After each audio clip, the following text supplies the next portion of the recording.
today is about how to get what you really want out of your life on a consistent basis. Now, in order to get what you really want, you got to know what it is, which for most people is a unique concept.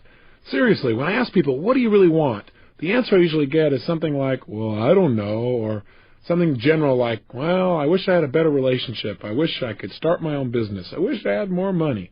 I wish I could be more successful. The challenge with all those responses is they're so general, and they're not what you really want anyway. People don't want relationships. People don't want money. They don't want businesses. They don't want to be thinner. What we all want are the things we think we're going to get from those changes in our lives. Everything that you really want in your life comes down to one thing. You want some kind of change in how you feel, or what I call a change of state, the state of mind or body you're in at that moment in time. We all want to change how we feel. Think about it. The only reason you want more money, you don't want little pieces of paper with pictures of deceased notables on it, do you? Of course not.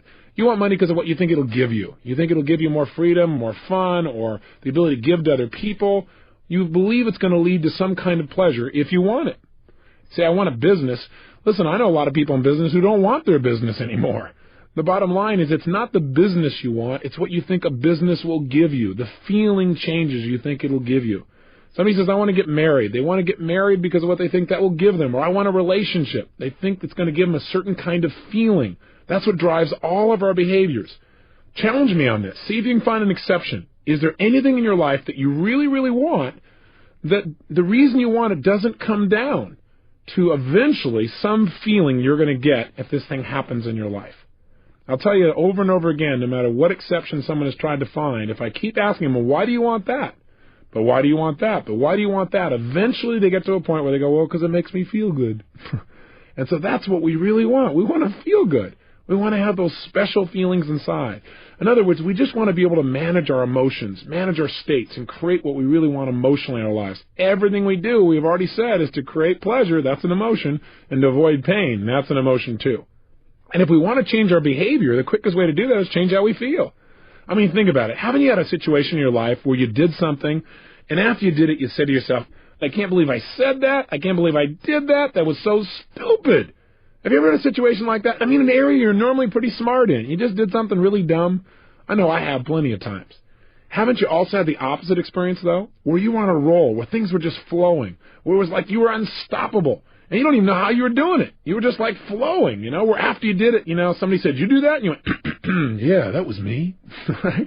And you don't know how you pulled it off. You were rather proud of it, though. Haven't you had those kind of times where you're just on a roll? So I got a question for you. What's the difference in your behavior? Why is it in one situation you perform brilliantly, in another situation you perform, how should we say, brutally? The difference is not your ability. What we do at any moment in time, in that moment, is based on the state that our mind and body is in at that moment in time. In other words, what people can do is absolutely incredible.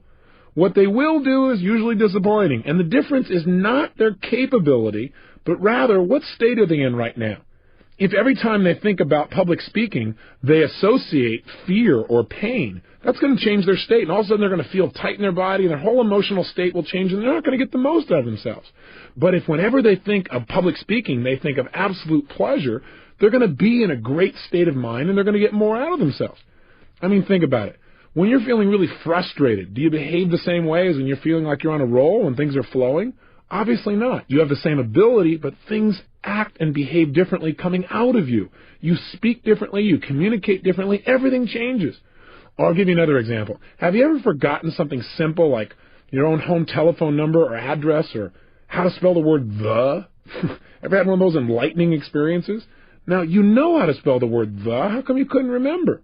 The answer is because you're in what I call a stupid state, right? You were in a state of mind where your brain wasn't able to get a hold of the answers. The answers are there, but you couldn't get there. So I believe one of the most important things, probably the most important thing that you and I can do in our lives to create the power and joy and passion that we really want is to learn to manage our own states of mind. In fact, think of the cost of not managing them. If you don't manage your emotional state, it'll cost you virtually everything you want in your life.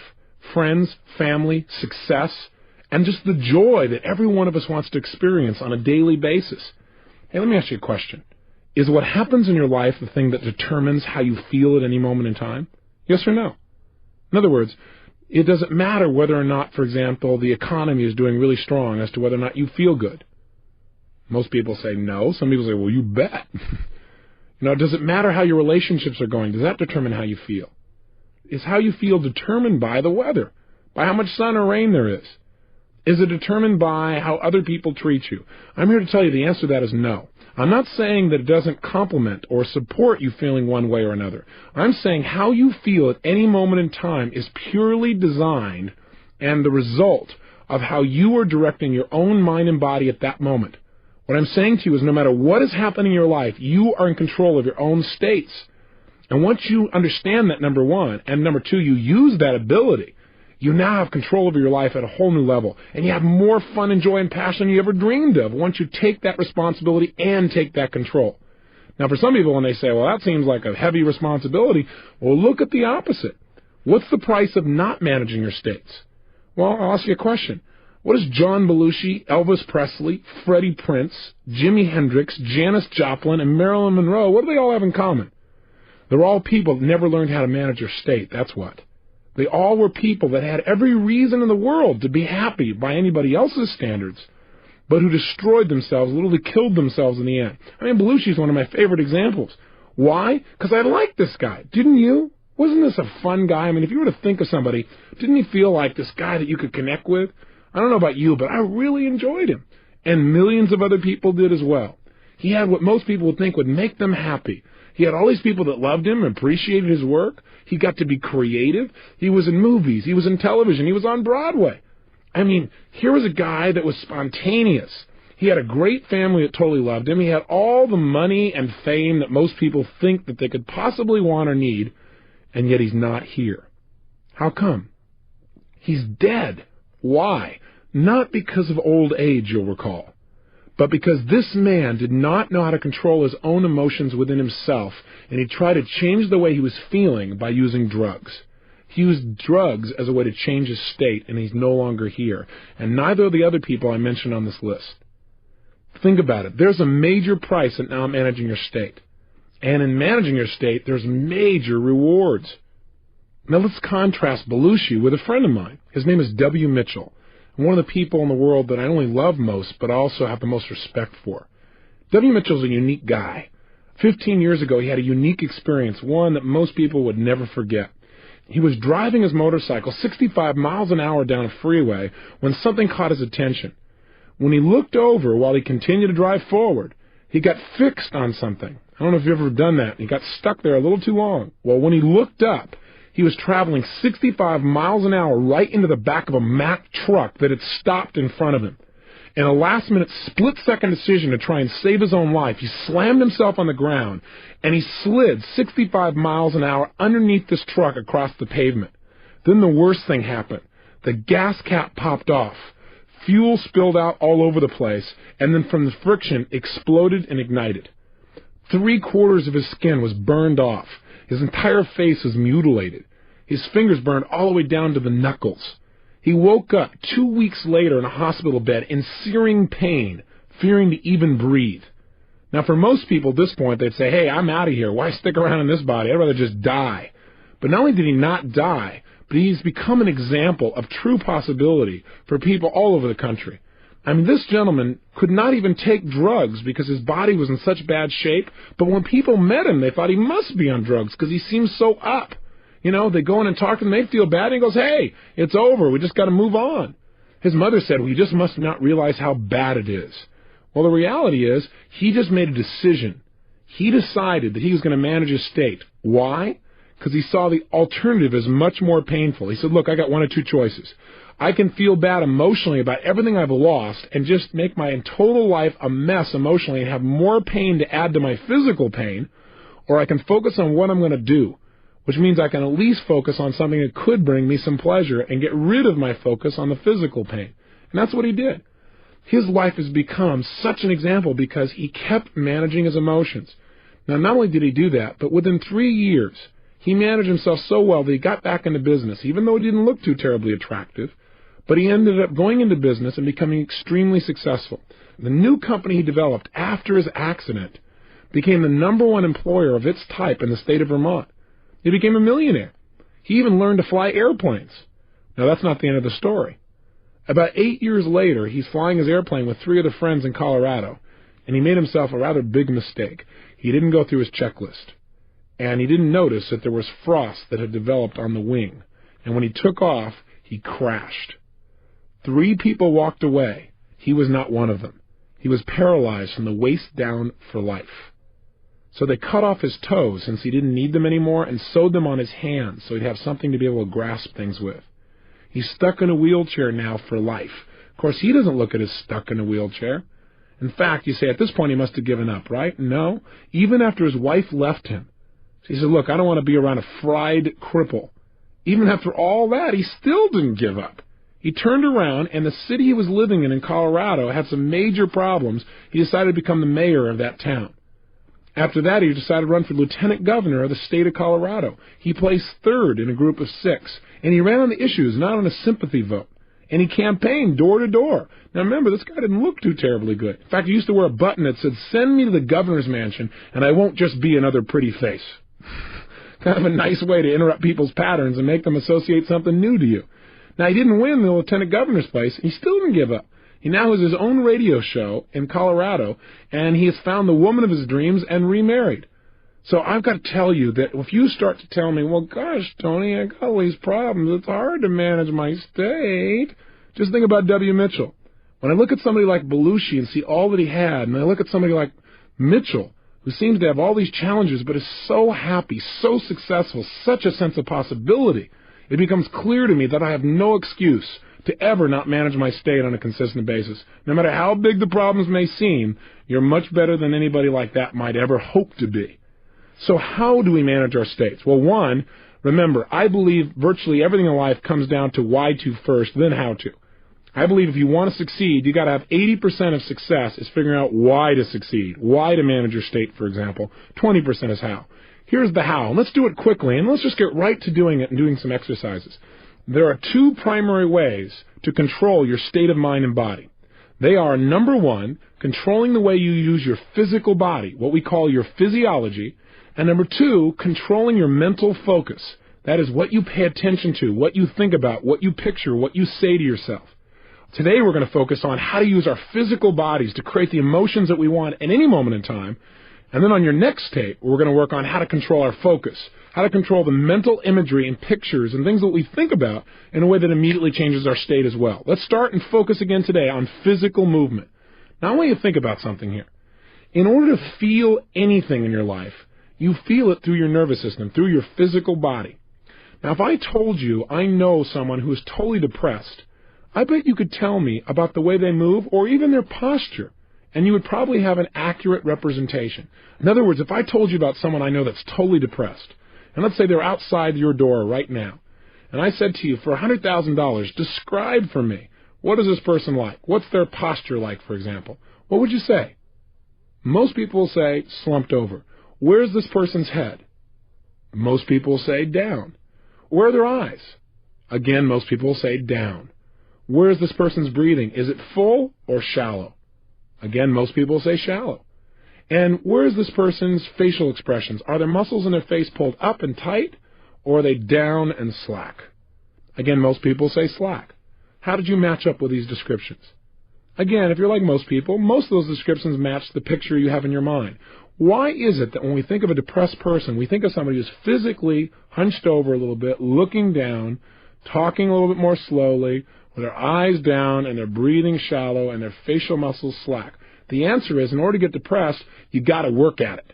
It's not easy. You have to use your body in a certain specific way. I mean, try something ridiculous with me for a moment, won't you?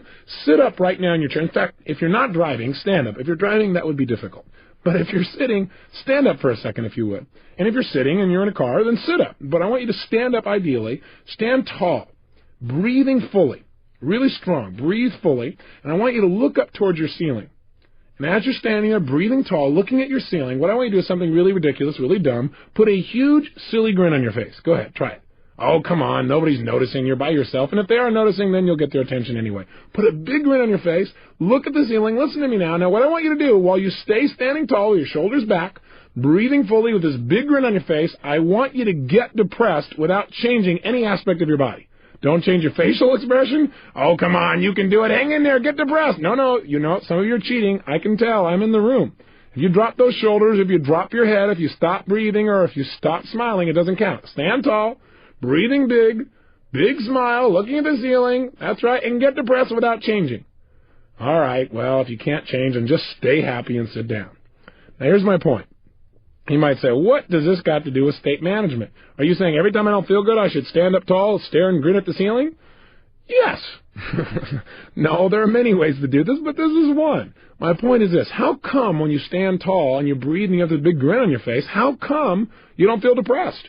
The answer is because it's pretty difficult because you're sending a totally different message to your brain. See, the way we move our facial muscles, the way we gesture, the way we physically walk, the pace at which we talk, all of these things determine how we feel in any given moment.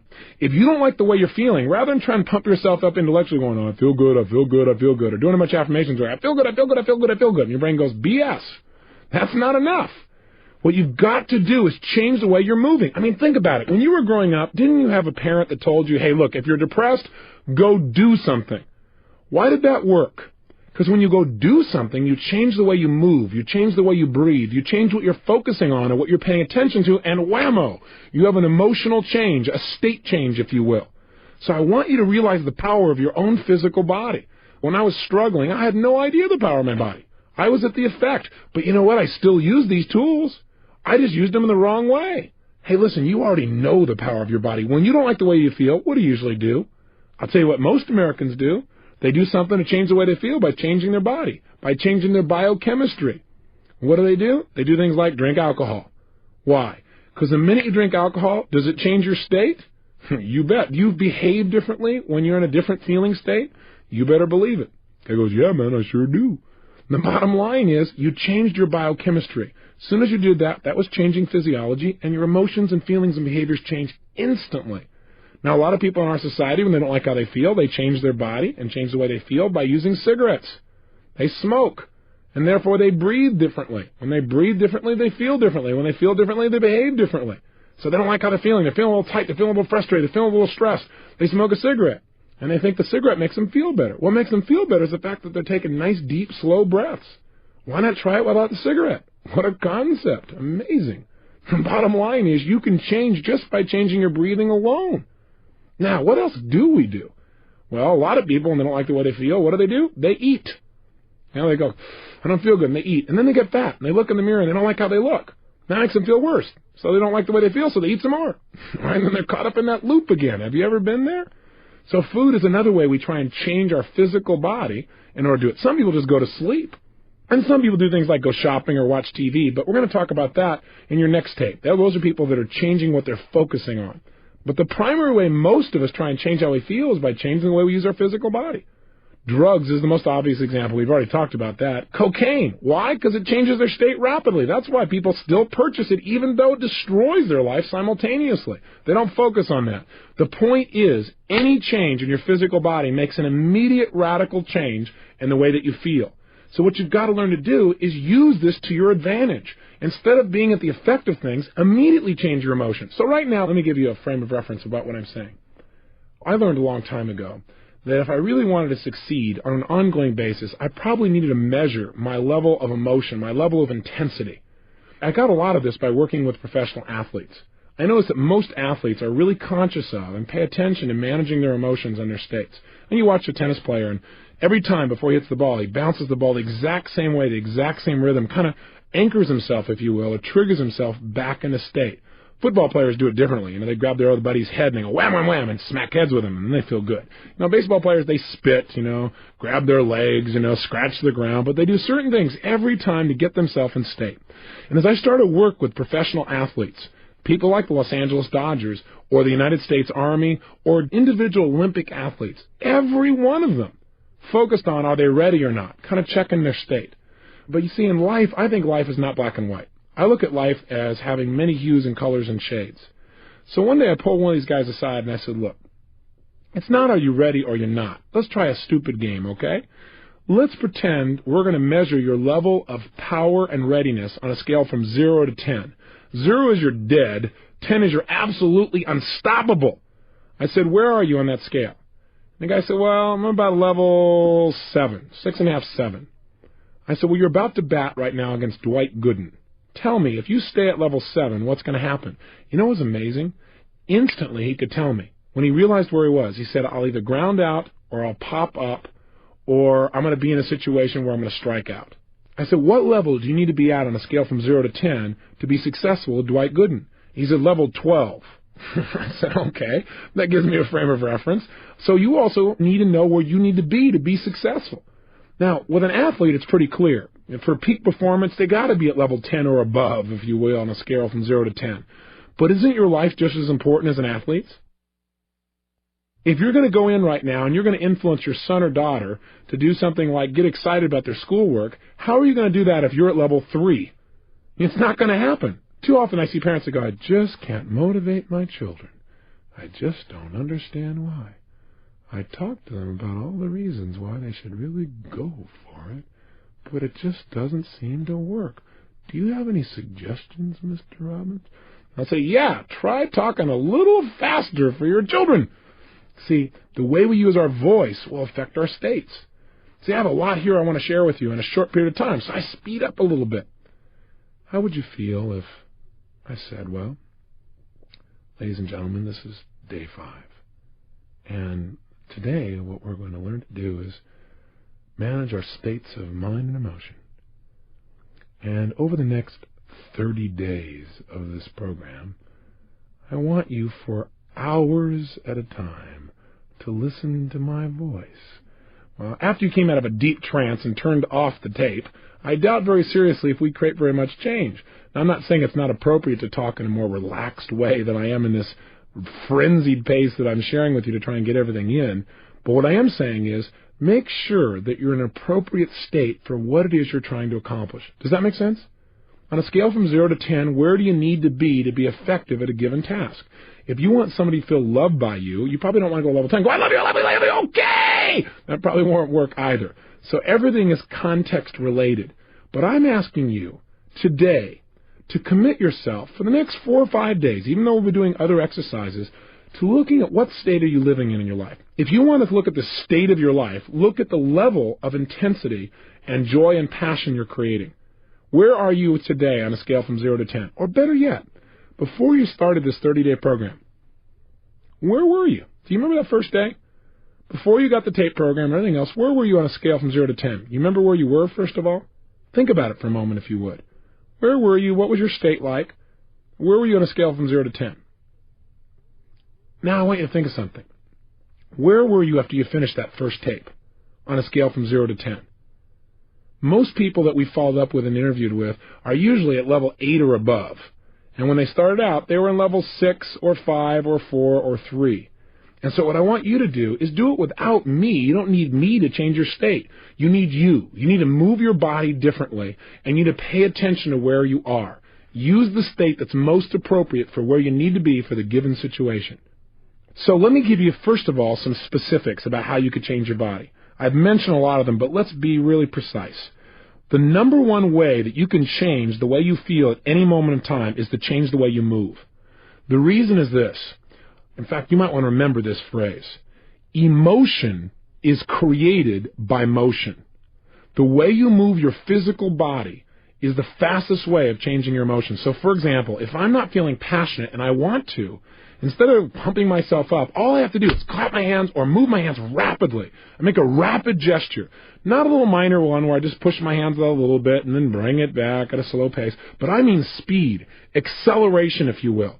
If you speed up the quality of your movements, you will instantly change your emotional state and your intensity. So try it right now. Even while you're listening to me, here's what I want you to do. Take your hands and put them together so that you're touching them almost like in a praying motion.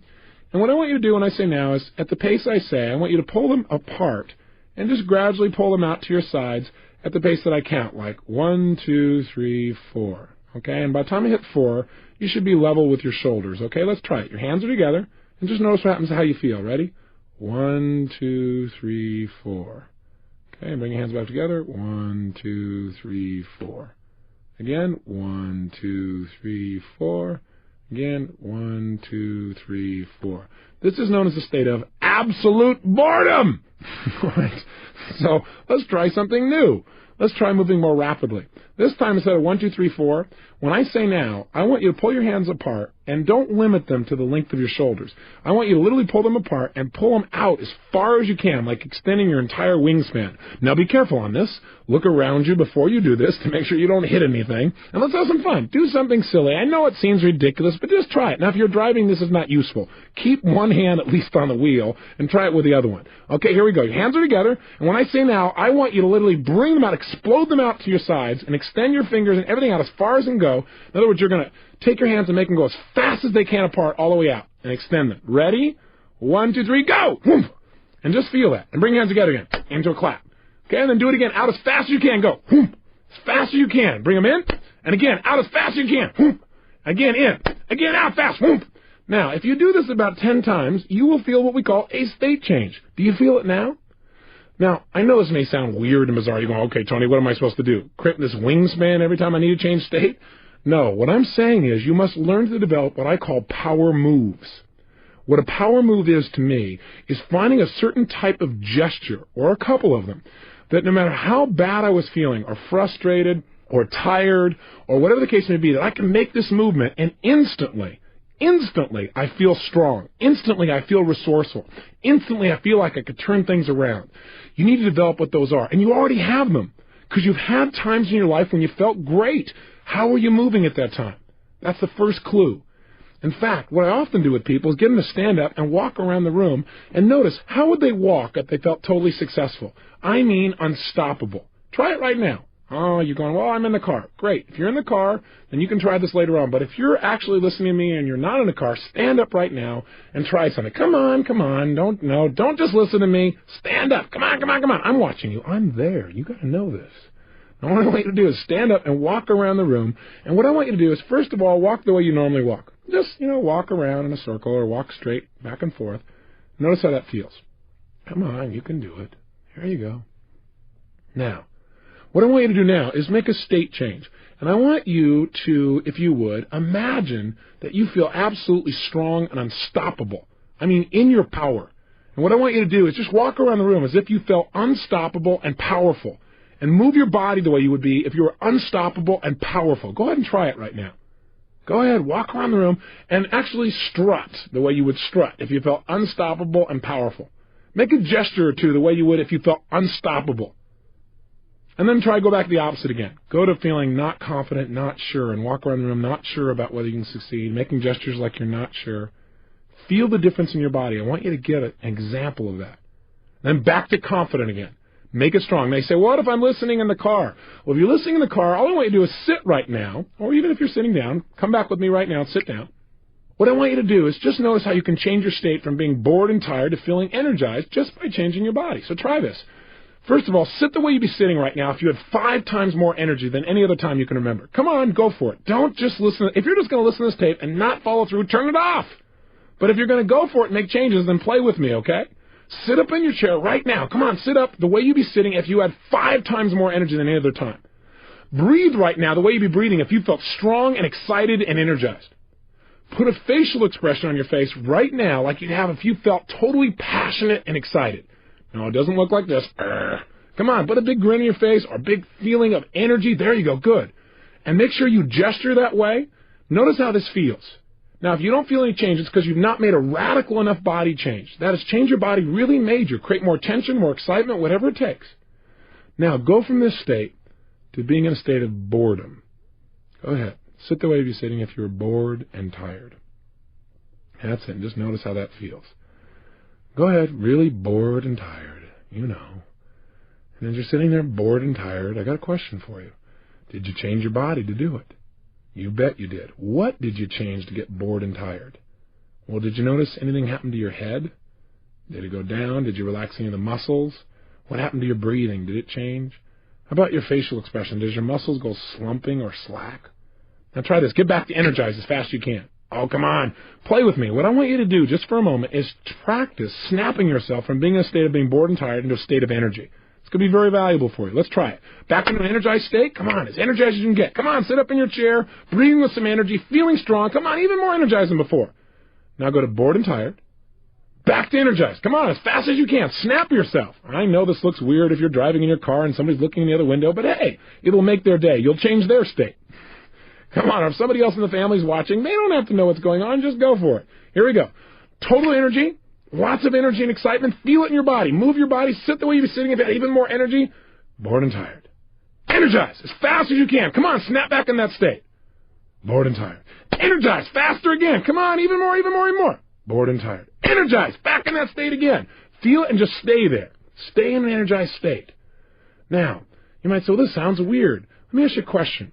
How valuable is it for you to be able to go in life, in business, in your job, in your personal relationships, from being bored and tired and wiped out to being in a peak state? How important would that be to increasing the quality of your life, say on a scale from 0 to 10? I'll tell you, I think it's a level 9 or 10 or above. And I think you probably would too. So developing new ways, new habits of moving your body is the single most powerful way to change state. Here's another quick way. Change your breathing. As I said earlier, one of the reasons people smoke cigarettes is because in order to smoke a cigarette, you change your breathing pattern rather radically. When people eat food, oftentimes they feel better afterwards because they fill their stomach up, and it changes the way they feel and the way they breathe. With all that food in there, things slow down. They feel less stressed. Almost every yogic practice that I've ever studied or noticed teaches some kind of breathing pattern as part of how to change your emotions and the way you can grow spiritually, if you will. So changing your breath, try different breaths, breathing faster, breathing slower, and discover what breathing patterns work best for you to create the changes that you want. Thirdly, learn to manipulate your face. I teach people in seminars how to do what I call facial aerobics. What that means is doing many different expressions as you possibly can in a short period of time, so that what happens is you really have access to different emotional states. Do you know you have over 80 different muscles in your face? And a slight change in your facial muscle instantly changes the way you think and the way you feel. There was a study done at the University of California at San Francisco where they took manic depressives, and all they did was change their facial expressions, made them smile on an ongoing basis. These are people who were manic depressives, bear in mind. People who normally need drugs to change the way they feel. Not one of those persons, while they were able to keep smiling, was able to feel depressed. In fact, some of them began to manage themselves by smiling for 20 minutes at a time for no reason. And pretty soon they began to feel great, and they began to develop a new habit. Do you have habitual facial expressions of grimacing or frustration, where you crinkle up your nose or your eyelids or your forehead or something else that you do on an ongoing basis? I'm here to tell you that those habits create those negative emotions in your body on a regular basis. You need to develop some new habits of using your face. And finally, one of the ways you can manage your state best is to control your diet. And I'm not going to teach you a health seminar here, although I do those across the United States. I do want to say this to you, that most of us in life do not pay attention to what we're putting in our body. And what you're putting in affects deeply how you feel emotionally. Blood sugar, for example, alone makes a radical shift in how you feel emotionally. So if you aren't paying attention to how you're eating and you're throwing anything you possibly can in that body without looking at the consequences, you're going to pay an emotional price. Many times, hyperactive children or people that are having major ups and downs in their life, it just comes from some basic, simple dietary approaches. If they made a few simple changes, they'd live a much more balanced emotional life. So my challenge to you is to study health, to find out not how to throw your pendulum and go off on the deep end on some bizarre diet, but how can you make sure that the way you're breathing, the way you're moving, and the way you're eating things is giving you as much as possible to your life and not taking away, not throwing your life into a pendulum. Make sure that you have that physical energy and drive. It comes from having enough sleep and eating well. For now, though, I want to have you focus on one emotional state, because I'd like you to be able to trigger a state change anytime you want. And that emotion is the one I note as passion. As you may have picked up, I'm a fairly passionate person. And I talk about that at the end of each tape because I think out of a state of passion, you can create almost anything you want in your life. I think most people in life want passion. They want that drive, that attraction to life. They want that juice in their relationships, in their business, and their ability to learn. But most people are barely making it through the day, you know? I mean, hey, you got to watch TV, fight the traffic home, get a bite to eat, and go to bed so you can get up tomorrow and start the same vicious circle all over again. I mean, after all, Guys gotta work. Gotta make your way and stuff. After all, I work hard for a living. Can't expect me to be passionate at the end of the day. Easy for you, but come on, I work for a living. Let me just tell you something. I used to believe that kind of stuff, and I used to feel that way too. Am I saying you can't talk slowly and be passionate? Absolutely not. I can talk quietly and still have passion coming through in my voice, in the way I'm speaking to you, in the way I feel inside. But that's passion. This is not passion. If you want passion, you got to talk like you're passionate. You can't talk like you're bored and feel passionate. It won't work. Your body will lead your mind. Take care of it.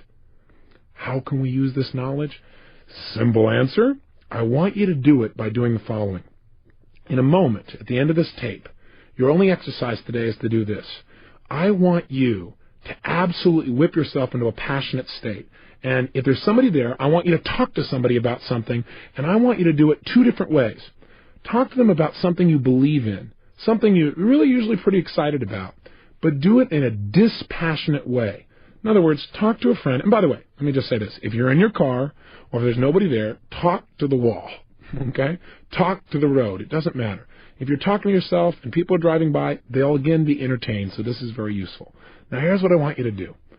If while you're doing this, I want you to talk about something, and you can just talk out loud to no one or talk to someone if they're there, talk about something you're normally inspired about, but talk in a non-inspired way, a dispassionate way, where it's like you really don't believe what you're saying, but you're just trying to convince somebody of something.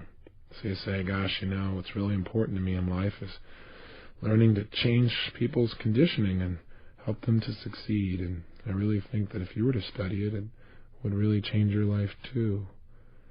And I want you to notice what you do when you're dispassionate.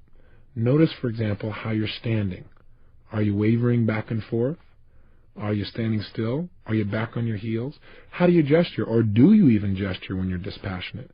How do you use your voice? What's the volume? What's the tempo? What's the tone of your voice? What do you do with your facial expressions when you're passionate versus dispassionate? Pay close attention. And then what I want you to do is, and really go for it. For 2 or 3 minutes, be totally dispassionate. And notice how it feels to be dispassionate. I doubt if you'll like it too terribly much. Then what I want you to do is change your state completely, and I want you to go to the other extreme. I want you to talk to yourself or the wall or your radio or the crowd or the traffic or your friend in a totally passionate way where you're more inspired, more excited, more passionate than you can ever remember being in your entire life. And I want you to go for it 1,000%. And while you're talking to whatever it is, go for it 100%. Don't go, this is stupid. No, all right, I'll try it halfway. Do it all the way or don't do it at all. If you're not going to do it at all, give this tape program to somebody who will follow through. But if you're one of those people, then go for it, okay? Be outrageous. Push yourself. And then notice, how are you moving differently? What are some of the specific gestures that you give when you're passionate? And where are they? What's the difference in the quality of them? What's the difference in how you use your voice? What's your volume like? What's your tempo? What's your facial expressions like? Again, notice the difference. When you're done, here's your assignment. Your assignment is pull out your success journal and record the difference.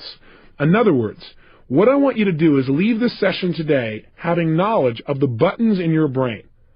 In other words, if I notice that if I take my right hand and I actually snap it out in front of me very, very fast, that when I'm passionate, I tend to do that making a point. And when I'm dispassionate, my hands are below my waist or just kind of hanging out there. Then the next time I want to be passionate, even if I'm not feeling passionate, I can just snap my hand out there and immediately it's there. If I notice that when I'm dispassionate, I talk kind of quiet and tired and stuff. But when I'm passionate, I speak a little more rapidly. Then if I want to get passionate, I just start speaking more rapidly immediately, and pretty soon I immediately feel passionate as well. If I notice that when I'm dispassionate, I'm back on my heels or leaning away from somebody, but when I'm passionate, I'm leaning into them, talking and gesturing, then I start leaning into somebody in order to feel passionate towards them. In other words, find out how your brain works. You are different than me or anyone else you're going to meet. Find out exactly what triggers passion within you in terms of movements. And experiment. What would be a kind of move you could make that immediately would make you feel strong, even if you were afraid a few moments ago? So let me be clear. Here's your exercise. 1, talk to something or someone in a dispassionate way about something you're normally inspired about. Dispassionate, or you don't really believe it or feel it. 2, change your state and get absolutely passionate, where you feel more excited, more energized, more passionate than ever before. 3, Dissect in your mind the difference in how you moved, how you breathed, how you use your face, and how you use your voice, and record that in your success journal. And finally, today, experiment. At some point in the day, you don't feel very inspired or you don't feel anything in particular, snap yourself into a powerful state. Or ask yourself, where am I on a scale from 0 to 10?